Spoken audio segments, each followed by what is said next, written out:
Chapter 823. In Zhongnan City, there was an endless stream of vehicles transporting a large amount of resources out of the 8 wastelands and gathered with the civilians who were migrating outside the city. It was like a long black dragon on the snowfield. The cold wind was blowing, and people were coughing violently and shivering. However, no one complained as the enemy was approaching. It was useless to complain.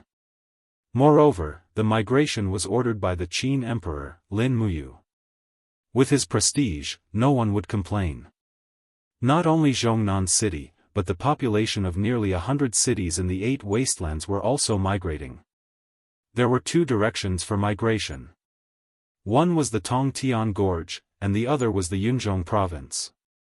They had to leave the 8 wastelands within 7 days, or else they would be affected by the spread of the war. Lin Muyu and Tang Xiaoxi were very clear that the civilians were the foundation of the empire. As long as the people were still there, it didn't matter if the city was lost. They could still take it back in the future. Thousands of miles away from the 8 wastelands, the Tongtian Gorge was already in the mood of spring. The Tongtian Gorge was surrounded by high mountains, and it was like spring all year round. The environment here was much better than the harsh 8 wastelands. On the winding road, a group of cavalries galloped towards the hive at the back of God's capital.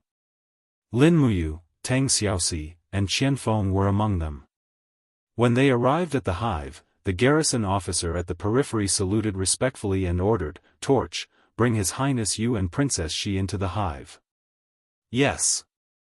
Hundreds of soldiers from the Longdan army camp raised their weapons and torches and entered the hive to clear the way.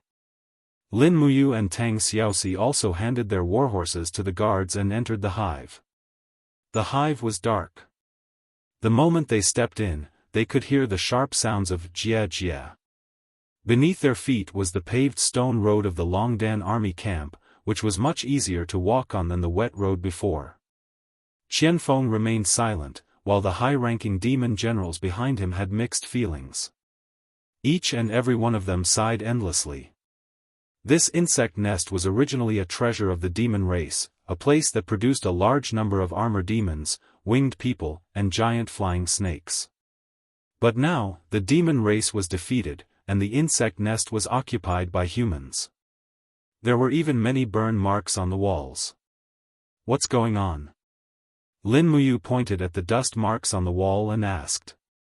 Fengshi cupped one hand in the other before his chest and said, "Your Highness, when we first occupied the Tongtian Gorge, there were still many armor demons incubating in the nest, so, in order to prevent them from harming the continent, we burned a lot of them. The armor demon eggs on the periphery have all been burned, but there are still some inside. It's just that these armor demon eggs haven't grown for half a year. I don't know what's going on." Qianfeng said calmly, "It just lacks the nourishment of blood." Nourishment of blood? Lin Muyu frowned and said, "Marshal Qianfeng, what's that?" Qianfeng took a deep breath and explained, "The creatures in the insect nest are basically bloodthirsty. They live on blood, so His Majesty the God Emperor sent a large number of living people into the insect nest, killed them, and buried them together, forming a corpse breeding ground under the insect nest. This corpse breeding ground is filled with rotten blood, and the power of the soul is also very strong. It's what the armor demons, winged people, and flying snakes need the most to hatch."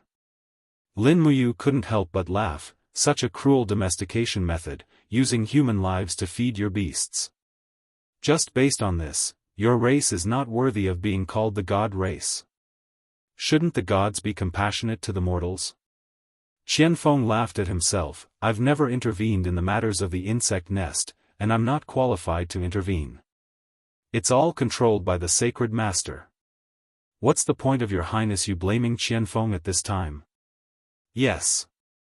Lin Muyu nodded, looked at the wet moss on the ground, and said, "Is there any other way to provide nutrients for the insect eggs?" "Yes." Qianfeng said, "The god race has been dormant in the Tongtian Gorge for tens of thousands of years. Relying on the protection of the canopy barrier, they've avoided the pursuit and surveillance of the god-level experts on the continent. During this time, we've been capturing wild beasts in the forest and mountain gorge. Wild boars, goats, and elks are all our hunting targets. Burying these prey alive in the insect nest can also form a corpse breeding ground. Although the effect is greatly inferior to that of humans, it can still be used to hatch these creatures from another plane. Lin Muyu's eyes lit up. This is feasible. There are many forests in the Tongtian province, and it won't be a problem to send troops to hunt wild animals. Moreover, we have quite a number of livestock. Your Highness, you really wants to reopen the insect nest? You've seen the power of the dragon knights. Our magic crystal cannons and magic crystal crossbows are useless against them. Perhaps the giant flying snakes will be a solution. You and I have both seen the power and size of the giant flying snakes. As long as there's the protection of a god-level expert, the giant flying snakes might not be at a disadvantage in a battle against the giant dragons. That's right. Qianfeng nodded.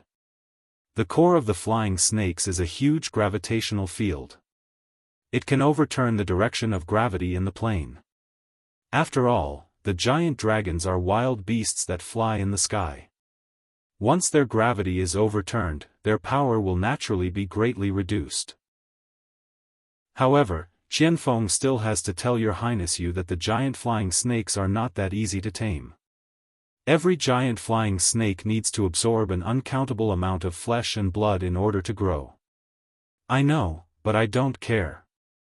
Marshal Qianfeng, I'll provide enough livestock and prey for the insect nest.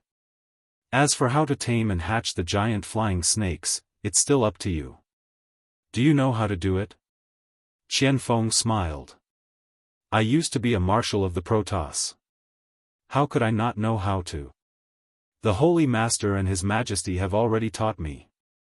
At this moment, everyone had arrived at the depths of the insect nest. This place had not been burned. Stone pillars rose into the sky, and around the stone pillars were densely packed light blue sacks. Lin Muyu was stunned. She opened her palm, and the light of dawn illuminated her field of vision. She saw an armor demon larva that had not yet fully evolved lying in the translucent sacks. It was about the size of a human body. It was curled up together, and the black hair all over its body had not fully grown. It seemed to be breathing, and as it breathed, the surface of the sacks was also slowly vibrating. Tang Xiaoxi frowned and said, "Is this the armor demon that defeated the Empire's army?" "That's right." Qianfeng smiled bitterly. "Yes, it is them. For thousands of years, they have been regarded as the warriors of the Protoss. The armor demons are extremely strong. The only weakness is that they are afraid of fire and water, right? It just so happens that this weakness has been seen through." Lin Muyu said, "There's no point in hatching the armor demons anymore. Whether it's against the dragon knights or the beast cavalry, the armor demons have no advantage. If we have the energy, we might as well train some imperial cavalry that can resist the dragon's flames." "How can we resist the dragon's flames?" Qianfeng was a little stunned. He could not imagine that there would be something in the world that could resist the dragon's flames. Lin Muyu smiled. "Marshal Qianfeng, there's a technique on the continent called engraving. I wonder if you know about it?" "Engraving?" Qianfeng was confused. "That's right, engraving. I've learned it before." Lin Muyu said, "The fourth level of engraving is called the Dragon Slayer seal. Any engraver with a Dragon Slayer seal will have an extremely strong resistance to the dragon's flames. I've tested this before. A Dragon Slayer seal shield can resist the Acatosaurus's dragon's flames for 10 seconds, while the Dragon Knight's flames can only last for a few seconds. So, as long as we have the Dragon Slayer seal, our cavalry will have an advantage over the Dragon Knights." Qianfeng nodded. "If that's the case, that's great." Tang Xiaoxi, however, poured cold water on his enthusiasm. "But Mu, you know better than me how expensive a finished engraving is. A top-grade engraver with a Dragon Slayer seal costs at least 2,000 Jianghu coins. how can we afford it? So, we can only create a small team of cavalry with a dragon slayer seal. Lin Muyu took a deep breath and said, Fengshi, send a letter to Lanyan City to collect shields and armors for the dragon slayer seal. At the same time, order the world to recruit engraver masters who can engrave the dragon slayer seal. We need to gather more than 5,000 dragon slayer seal embryos as soon as possible. Otherwise, we won't be able to fight. Also, help me get more top-grade shield embryos, the more the better. Yes, Your Highness. At this time, Lin Muyu looked up and saw a huge object attached to the nest. It was the embryo of a flying snake. Although it was just an embryo, it was at least 10 meters long. Its head and tail were connected together, curled up and making a faint sound. It was actually still alive, but it would take a lot of resources to feed it and make it bigger. Giant flying snake, yes, giant flying snake, Qianfeng said leisurely. It was once the pride of the god race, but it was defeated by the fire of the magic crystal cannons. Lin Muyu took a deep breath, then, the matter of domesticating and hatching the giant flying snake will be entrusted to Marshal Qianfeng. Please rest assured, Your Highness. Wait a minute. A demon captaincy behind Qianfeng respectfully said, Your Highness, I think you can't order the marshal to do this for no reason. At the very least, Your Highness, you should reward the marshal. Otherwise, the marshal's position will not be justified. How will he be able to establish a foothold in Heaven's Gorge?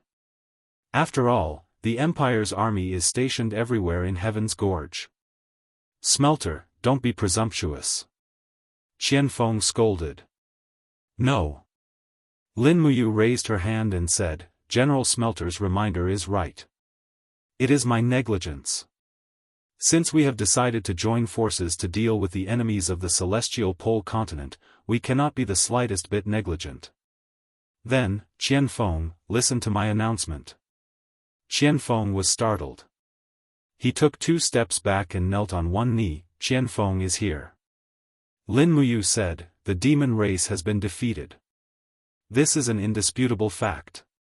However, Marshal Qianfeng, as a descendant of the demon race, will allow Qianfeng to continue to lead the demon race. In addition, the Heaven's Gorge and 8 Wastelands will be unified as the 13th province of the Qin Empire, named 8 Wastelands Province. I will promote Qianfeng to be the chief governor of 8 Wastelands Province, commanding all the troops in the province. I will also allow Qianfeng to recruit soldiers and expand his army in 8 Wastelands Province. He will also be allowed to call himself a descendant of the god race. The empire will not interfere with any military or political affairs in 8 Wastelands Province. 8 Wastelands Province must pay 30% of its income to the empire every year.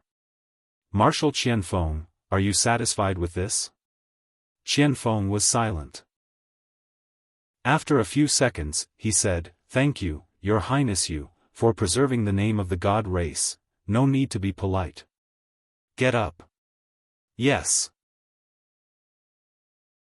Chapter 824. On the 6th of April, the snow on the 8 wastelands melted, and warm spring finally arrived.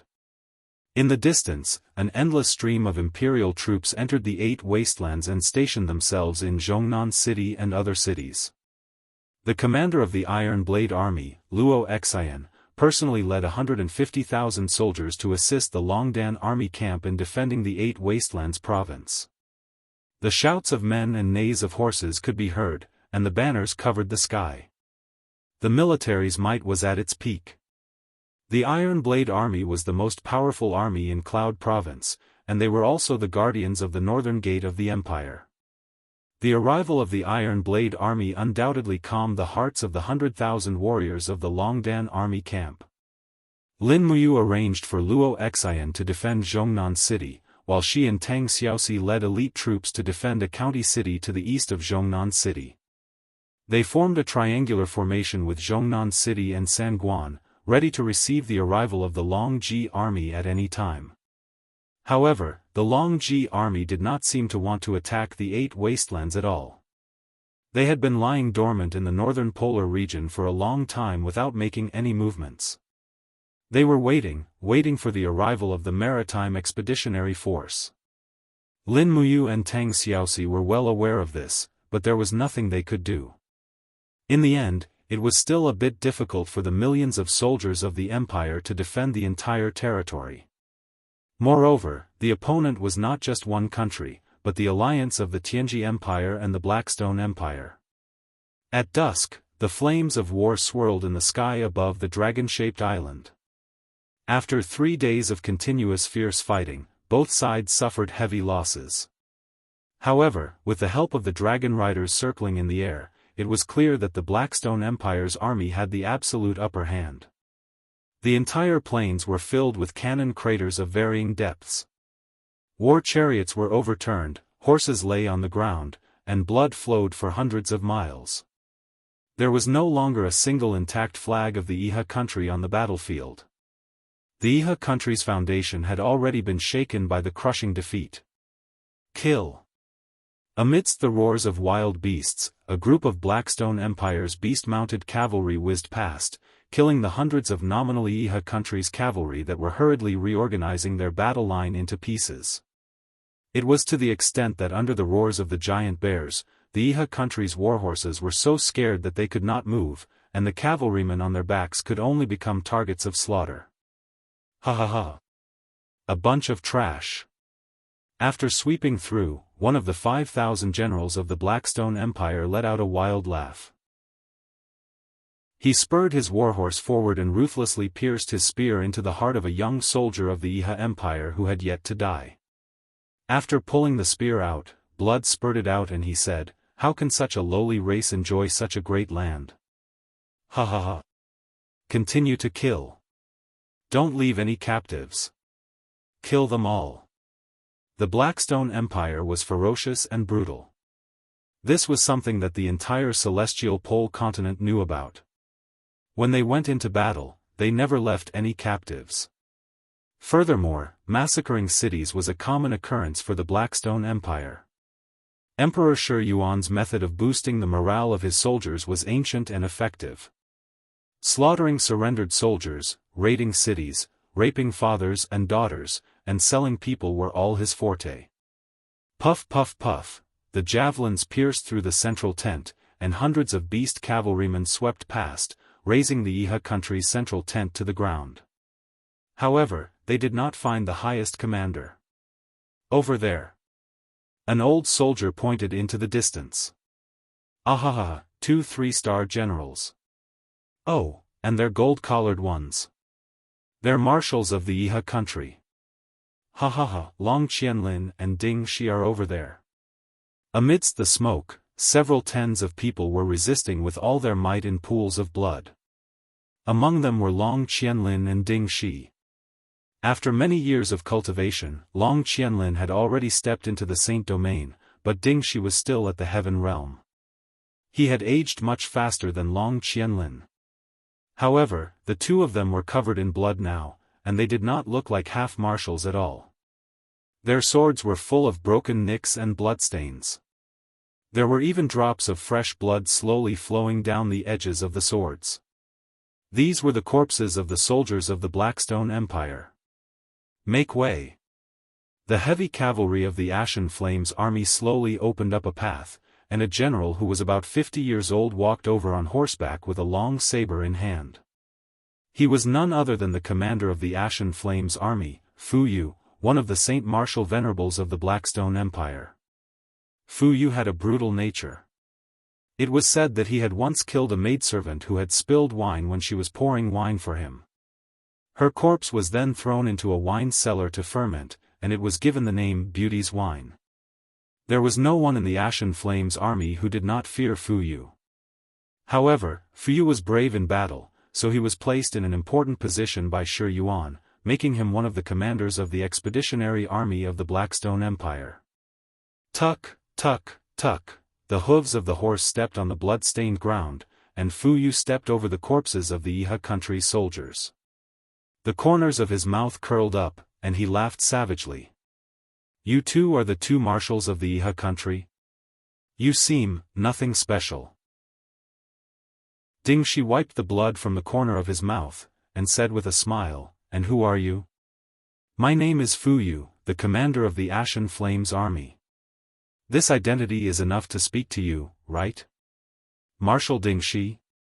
Fu Yu stared coldly at Ding Shi's legs, and said with a smile, it's a good pair of chopsticks. Ding Shi could not help but laugh. Chopsticks? Where did you see chopsticks? No. Fu Yu shook his finger, and said with a smile, I'm saying that after I kill you, I'm going to carve your leg bones into a pair of chopsticks. You. Ding Shi could not help but feel a chill in his heart. Meanwhile, the group of Iha country generals beside him were all filled with righteous indignation. Several of them raised their weapons and charged out, shouting, Die, you beast! Is that so? Fu Yu swung his long saber, and the law of fire and divine power roared. In the blink of an eye, 7 Kiliarchs from Iha country were turned into ashes, and they fell to the ground in flames. The difference in strength was not as simple as one. Ding Shi's eyes were filled with despair. He tore off a piece of cloth from his cloak and wrapped it around his bloodied hands. He gripped his longsword tightly and said with a smile, Marshal Long, it's time for us to show our loyalty to the Iha country and the Shattered Cauldron realm. I don't know why, but this battle is the most satisfying battle I, Ding Shi, have ever fought in my life. My opponent is finally no longer one of us. Long Qianlin also smiled, and a trickle of blood flowed down his forehead into his eyes, as though he was crying tears of blood. He said, Marshal Long, it's time for us to show our loyalty to the Iha country and the Shattered Cauldron realm. I don't know why, but this battle is the most satisfying battle I, Ding Shi, have ever fought in my life. Finally, my opponent is no longer one of us. Kill. The shouts of dozens of people seemed to be earth-shattering. Fu Yu's face was ashen as he gripped his long sword and said, You're about to die, and you're still trying to talk big. You really don't know what's good for you. Killing trash like you will only dirty my blade. Men, release 10,000 arrows at once. I want to see them turn into porcupines. Behind him, the archers drew their bows. A dense rain of arrows rained down, and in the blink of an eye, dozens of Iha country's generals fell one by one in a rain of blood. Long Qianlin and Ding Shi were hit by several arrows, but with their cultivation, they wouldn't die so easily. They were only seriously injured. Another round. The arrows continued to burst forth with fierce killing intent, and Ding Shi and Long Qianlin's battle energy was almost exhausted. Even the speed at which they swung their weapons to block the arrows became very slow, and in the blink of an eye, they were hit by a few more arrows. Pfft! Ding Shi suddenly spat out a mouthful of blood, and his knees went soft as he knelt on the ground. He had reached his limit. Ding Shui. Long Qianlin hurriedly supported his arm and said, How are you? Ding Shi's face was covered in blood, but he smiled and said, I saw it. What did you see? Long Qianlin was stunned. Ding Shi blankly looked at the sky and murmured, I saw thousands of miles of rivers and mountains, I saw a throne surrounded by hundreds of dragons, I saw the world being unified, I saw peace, I saw tranquility, I saw 10 mu of fertile land and a peaceful life that I promised my wife, I saw dogs barking, I saw good people no longer crying, but I can't live to see that day. Long Qianlin's nose turned sour, and tears mixed with blood flowed down. Finally, he knelt on the ground powerlessly and said with a sad smile, Ding Shui, my good big brother, if you want to leave, let Qianlin go in front of you. Thank you for correcting my evil heart for so many years, thank you for treating me like an elder brother. With that, Long Qianlin forcibly gathered the last of his strength, tightly gripped his longsword, and rushed toward his opponent. There was no fear on his face as he roared, Even if my country perishes, my heart will not die. You bandits must die. PFFF PFFF PFFF, dozens of sharp arrows shot into his body, but Long Qianlin didn't stop. He rushed toward his opponent with blood all over the ground, roaring, "Big brother, I'm going first. You're courting death." Fu Yu laughed coldly as he urged his horse forward, and his saber lightly pressed against Long Qianlin's heart-protecting mirror. Bang! The heart-protecting mirror split open, and the tip of the saber pierced into his flesh. It pushed an inch by inch until the edge of the saber pierced straight through Long Qianlin's heart. Fu Yu roared furiously as the edge of the saber pierced through his body, and he forcefully raised Long Qianlin's body into midair as he roared furiously. This is the consequence of going against the Dark Stone Empire. Turn into ashes. The edge of the longsword suddenly spun rapidly, and flames sprayed out. In the blink of an eye, Long Qianlin's corpse had already turned into minced meat and ashes. Fresh blood splattered on every soldier of the Ashen Flame Legion, but they seemed to thirst for this fresh blood. It was probably because this was the body of the Marshal of the Yihe Nation, a famous general of the Shattered Cauldron Realm, Long Qianlin. Ding Shi knelt on the ground, watching the scene of Long Qianlin's tragic death in the distance. His heart felt like it was being twisted by a knife, and tears flowed out of his eyes. Long Qianlin, good Marshal of the Yihe Nation, rest in peace. Ding Shi will accompany you soon. With that, he suddenly raised his long sword and placed it across his neck. He was going to commit suicide. Wait a moment. Fu Yu roared angrily, and with a palm strike, he sent Ding Shi's sword flying. With a cold gaze, he said, "Ding Shi, this commander said that you are my future chopsticks. Without my permission, you cannot die." Ding Shi looked at him dejectedly, and sneered, "Come, it doesn't matter how you die, but you, a beast like you will sooner or later end up like me. Just wait and see, there will naturally be people who will avenge me and Long Qianlin." "Are you dreaming?" Fu Yu laughed loudly. However, at this moment, a dragon's roar suddenly sounded in the sky. It was a dragon rider riding on a green dragon, and he said loudly, "Commander Fu Yu, a fleet has appeared in our eastern sea region. There are about 100 warships." "Oh?" Fu Yu raised his eyebrows and asked, "Whose army is it?" "It seems to be the flag of the Tianji Empire." "Humph, a mere 100 warships are nothing to be afraid of. After I kill Ding Shi, I will go and meet them." "Yes." Fu Yu slowly raised his long sword, and the blade was still stained with Long Qianlin's blood. Just as Fu Yu's blade was about to fall, a woman's voice suddenly sounded in his ear, "Stop." "What?" Fu Yu seemed to have misheard, but in the blink of an eye, his face was filled with anger. "No one has dared to order me, but I will kill him." The blade followed the wind and went straight for Ding Shi's neck. Ding Shi closed his eyes. Death was the best ending. At least he would not have to bear all the pain in the world anymore. Pa, lightning flashed, and a beautiful figure suddenly appeared between Fu Yu and Ding Shi. A pair of golden wings of light spread out, and with a clang, Fu Yu's blade was forcefully knocked back. Chapter 825. Who are you? Fu Yu looked at the girl in front of him in shock. Her eyes were tightly shut, but her eyebrows were like a brush stroke. She was extremely beautiful, and she was dressed in the attire of a level 7 battle angel. The girl didn't look at him and said indifferently, "Don't kill him." "Why?" Fu Yu was used to being arrogant and didn't seem to want to listen to her. At this moment, another bolt of lightning flashed and another beautiful girl arrived. It was Terralyn. Terralyn glanced at Fu Yu and said, "The godly state experts of the celestial pole continent are getting more and more unruly. They don't even salute when they see a battle angel. They really need to be taught a lesson." Battle angel? Fu Yu had never been to the Heaven Realm. Although he had the cultivation of the 21st Grotto Heaven Realm, he had never heard of the existence of battle angels. He rolled his eyes and said, "I don't care what battle angel you are. If you dare to disturb me while I am enforcing the military law, I will kill you all." "You can try," Sheen said indifferently. "Let's try." Fu Yu roared, brothers, let's kill them together. Terralyn, step back. Sheen suddenly said, and Terralyn naturally knew what he meant.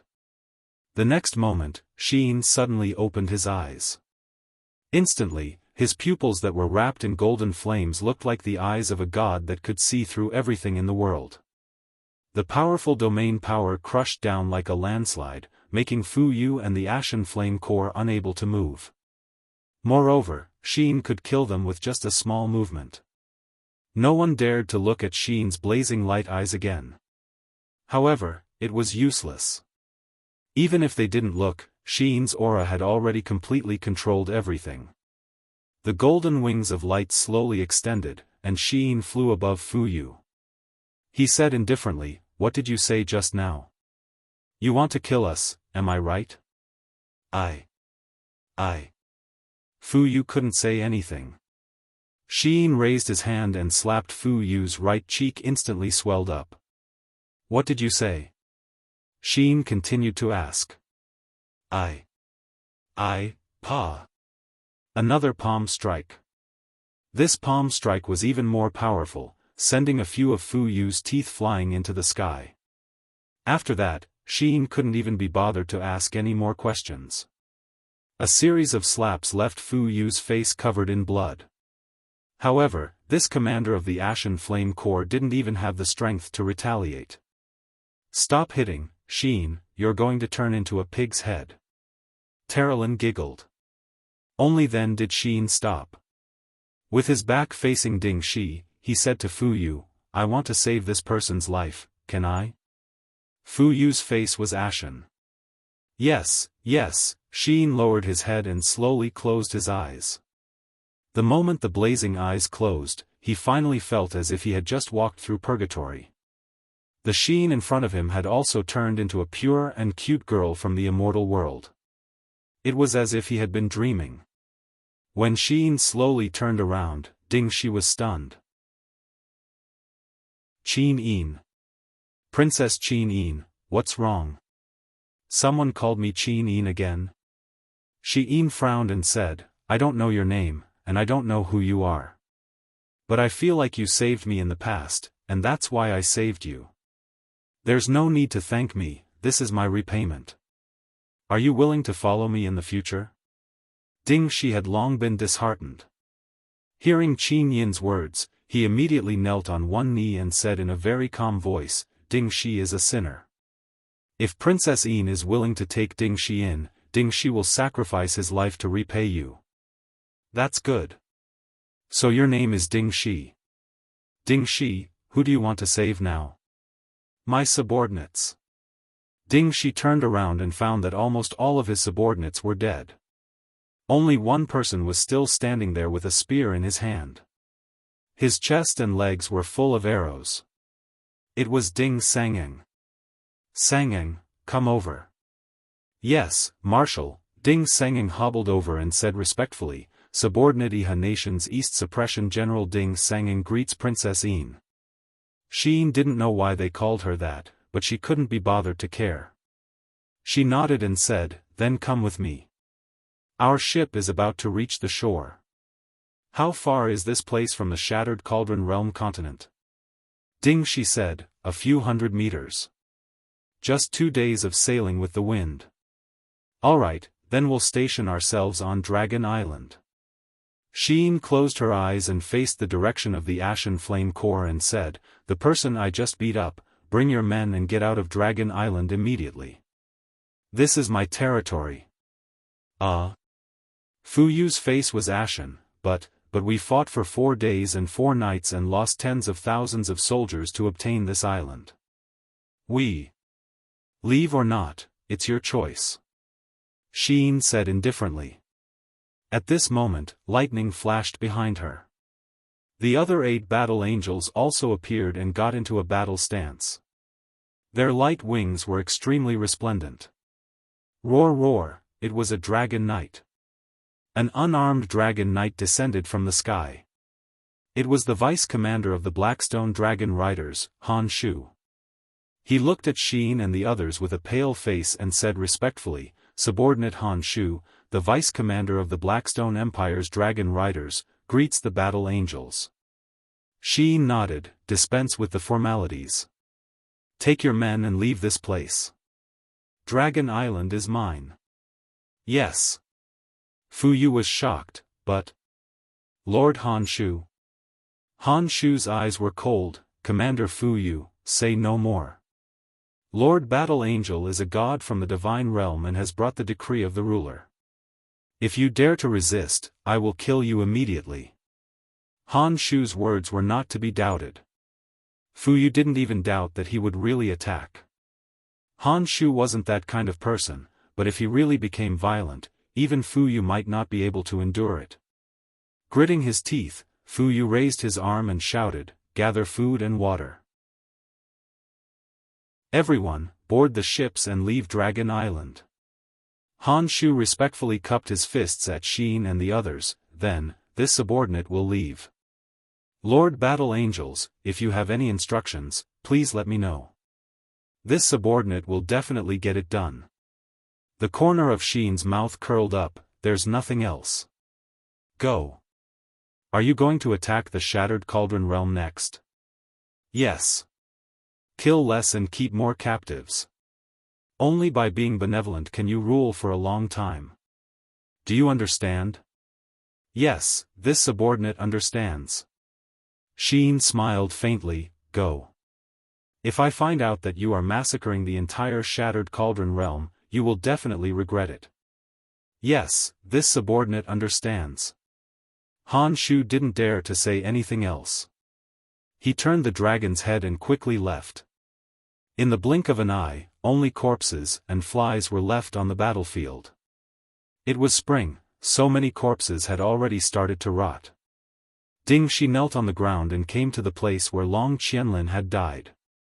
He scooped up the ashes on the ground, tears flowing down his cheeks as he said in a trembling voice, "General Long, oh, General Long, your death is such a pity." His whole body trembled as if he was seriously ill. He seemed to be talking to himself. Third watch, send people to gather the ashes on this land.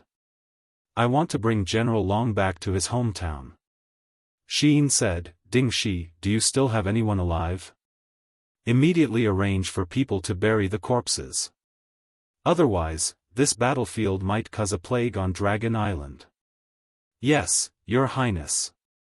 Ding Shi said slowly, we still have many soldiers who have yet to evacuate. They are scattered in a few ports. There are about 30,000 of them. This subordinate will immediately summon them back. Yes, my men will help as well.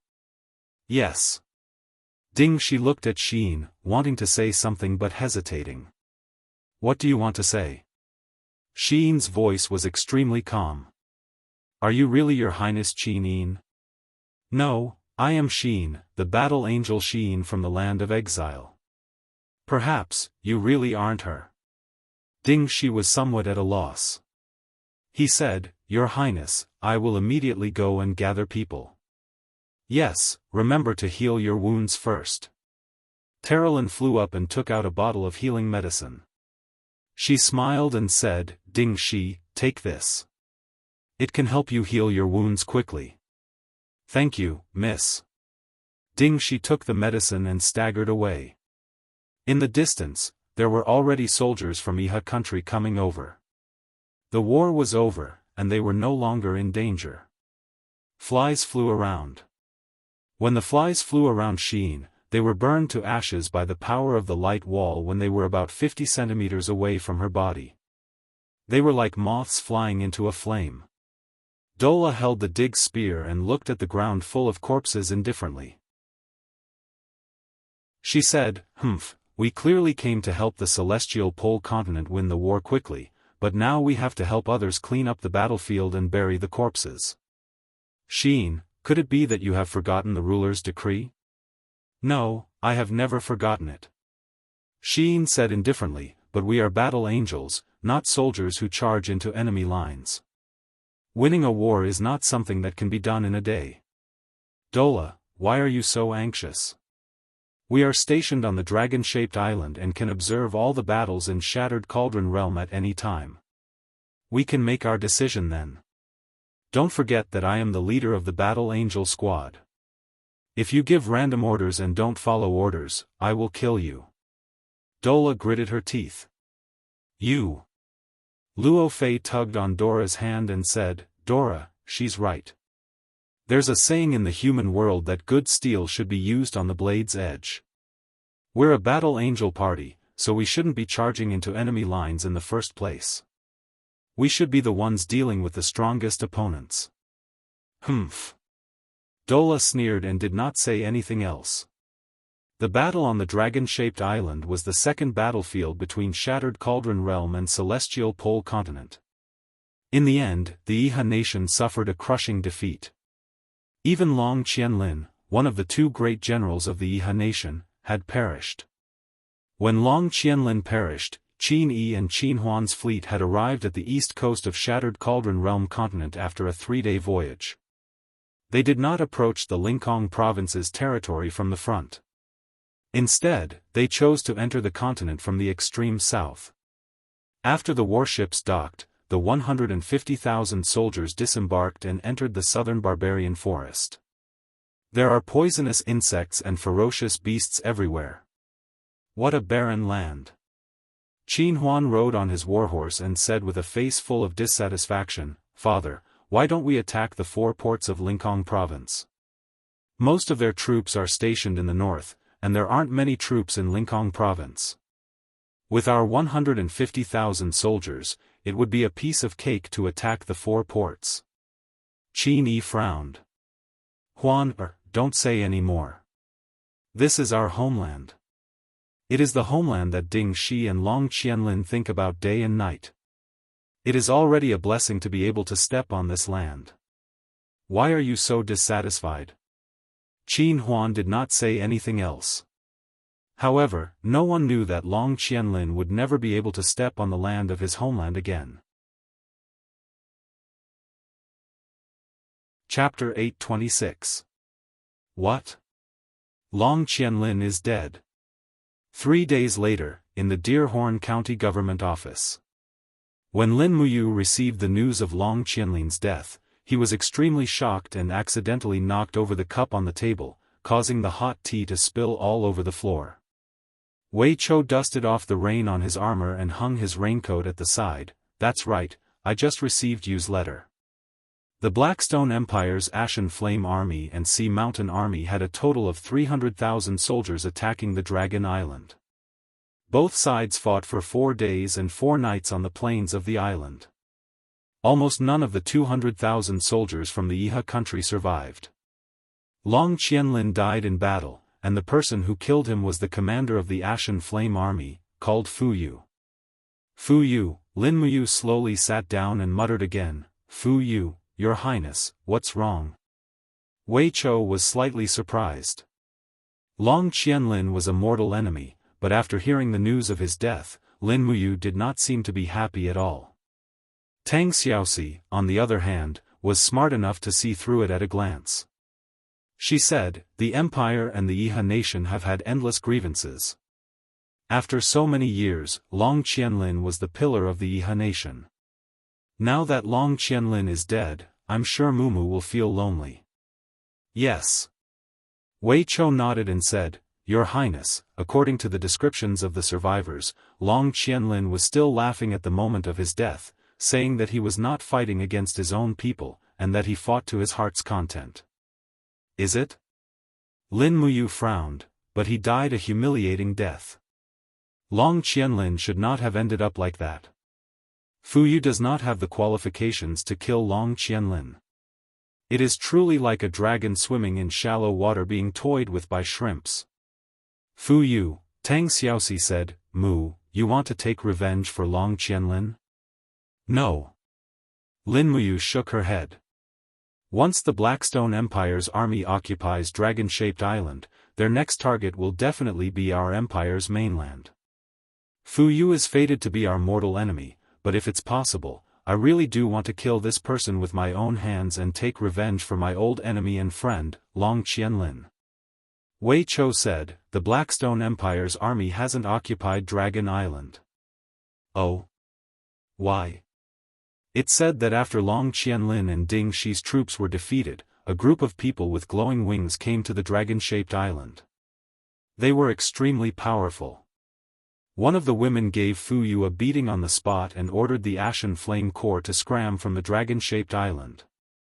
After that, the dragon-shaped island was occupied by this group of people with wings. People with wings? What kind of people are they? Lin Muyu was shocked. It's the exiled Angel Legion. There are 10 of them in total. It is said that they are from the Western Divine Realm. If nothing goes wrong, they will be our opponents. If that's the case, then we're in big trouble. Lin Muyu clenched her fists and said, the Heaven's Pole continent is already troublesome enough. If another exiled Angel Legion comes, how are we going to defend against them? Wei Chou, do you know how strong these exiled angels are? I don't know, but it is said that they are all at the Saint Martial King level and above. Lin Muyu fell silent. She felt an indescribable irritation in the bottom of her heart. After a long while, she raised her head and asked, have the scouts sent back any news? Is there any news from the sea or the Continental Bridge? There is. Wei Chou cupped his fists and said, the Tianji Empire has sent out the Long Ji Army and the Flowing Ji Army, a total of about 400,000 soldiers. They are separated into more than 190 warships and have already entered the Blue Wind Sea domain last night. This is also equivalent to entering the Empire's territorial waters. However, the strange thing is that they did not immediately launch an attack. Instead, they stayed on the surface of the sea, as if they are waiting for something. What about the Blackstone Empire's army? They are heading in the direction of the Sky Province. According to our calculations, they should be arriving at the Sky Province's territorial waters at this time. Then, they should be making their move now. Lin Muyu took a deep breath. The Tianji Empire and the Blackstone Empire have joined hands to attack the Shattered Cauldron Realm. This war should have already begun. It's just that we, who are in the Eight Desolates province, do not know about it. Then what should we do? Wei Chou was stunned. It's fine. Blue Wind Port has Big Brother Feng and the Navy Commander Bailey Tsang guarding it. They won't be defeated so quickly. Moreover, they have Dragon Knights, while we have magic crystal cannons. This war will be fought. What I am worried about is the Sky Province. The Sky Province is only guarded by the Marquis of the Tranquil Sea, Yao Yuan's army. It's impossible for them to be a match for the 300,000 soldiers of the Blackstone Empire. Thinking of this, he suddenly stood up and said, this won't do. Immediately send out the order to reinforce the Sky Province. Order Su Jiantao to directly lead the Five Valley Cities army to reinforce the Sky Province. Do not delay for even a moment. Yes. Cursed battle. There won't be too intense a naval battle in the Sky Province. They will come ashore. Yes, Wei Chou's expression was a little gloomy. Lin Muyu was guarding the small Deerhorn County, but she seemed to be able to foresee all the major events in the world. This was probably the difference between him and a famous general, right? There was still a lot to learn. At this moment, hurried footsteps could be heard from outside the door. A messenger said anxiously, Your Highness, the Warhawk Scouts have sent back news. Last night, the Long Ji army in the icebound lands was nowhere to be seen. Their Dragon Knights are nowhere to be found. They should have moved somewhere else. Where would they go? Wei Chou was stunned. Lin Muyu's heart was in a mess. She said, Who is the commander of the Long Ji army? Wei Chou said, It's their commander, Fang Lan. I've spied on Fang Lan before. He definitely wouldn't have such a strategy. Lin Muyu immediately denied and said, What are our spies doing? Who else would attack the Shattered Cauldron Realm together with the Long Ji army and the Flowing Wind army? For example, strategists. Wei Chou was stunned. There are quite a lot of strategists. The Marshal's office of the Tianji Empire has a total of 10 strategists. The most famous one is called Gong Shangming. Yes, yes, yes, it's this person. I heard that he came with the commander of the Flowing Wind Army, Castor. Gong Shangming? Lin Muyu's palm landed on the table lightly. Find a chance to assassinate this person. Oh, Wei Chou was a little stunned. He had never seen Lin Muyu act like this. She had never planned to assassinate the opponent's strategist before the battle even started. Xiao Shi. Lin Muyu looked at the beautiful young lady beside her and said, "Dear Horn County no longer needs us. Let's go to Blue Wind Harbor. If there are no accidents, there will definitely be a huge battle there." Yes. Tang Xiaoxi nodded. In the blink of an eye, the two of them had already flown out of Deerhorn County, leaving Wei Chou and Fengxi dumbstruck. Dong dong dong dong, 2,000 to 400 kilometers away, the sky above Blue Wind Harbor reverberated with the deafening sound of war drums. The sounds of the war drums became more and more intense, which also proved that a battle was about to begin. In the harbor, battleships sailed into the sea after replenishing their supplies. Every battleship had a dark blue flag of the Purple Yinhua Empire. This flag that had lasted for tens of thousands of years still fluttered in the sky above the Empire's territory. However, no one knew how long this history would last. Huge battleships entered the inner sea one after another. The waterline was very deep, the parapet was high, and the outside of the parapet was cast with iron sheets. Every battleship cost a lot of money and had not been tested in battle. No one knew if these battleships, which were regarded as the Empire's king's battleships, would be able to achieve great feats. On the main battleship, the parapet was a full 3 meters tall. The bow of the ship was a defensive body wrapped in thick iron sheets. The tip of the ship protruded like a dragon's tooth and was forged with white diamond. This allowed the battleship to not be at a disadvantage when colliding with the opponent. On the deck, Feng Jixing held a long blade in his hand. He was tall and straight, and he had the demeanor of a king. His eyes were looking at the indistinct figures of the opponents in the distance. Those were the troops of the Tianji Empire. How are the preparations going? He nodded and asked, as if he did not want to get an answer at all. Bailey Tsang said respectfully, "Your Highness, a total of 500 battleships are ready. In addition, there are also 1,100 iron-skinned battleships, 1,500 Liaotsang warships, and 2,700 barges. The Liaotsang and the iron-skinned battleships are equipped with light magic crystal cannons. The rest of the small ships are only equipped with elite crossbowmen and shield bearers. Each battleship battle group consists of 2 battleships, 4 iron-skinned battleships, 6 Liaotsang warships, and 10 barges. They will reinforce and protect each other to achieve the maximum combat power. In addition, all the small ships are equipped with black beach oil and so on. If necessary, we can use fire to attack at any time." "Okay, got it." Feng Jixing waved his hand lightly and said, "Pass the order, advance, start the battle." "Yes, Your Highness."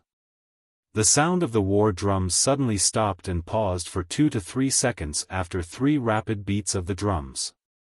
Then, there were 3 more beats of the drums. This was the order to attack. Immediately, all the sailors on the battleships began to paddle with all their might. On the surface of the sea, the densely packed battleships of the Empire headed straight for the Eastern Sea region. An unprecedented naval battle had finally begun. Feng Jixing looked up at the sky and sighed, "It's the east wind.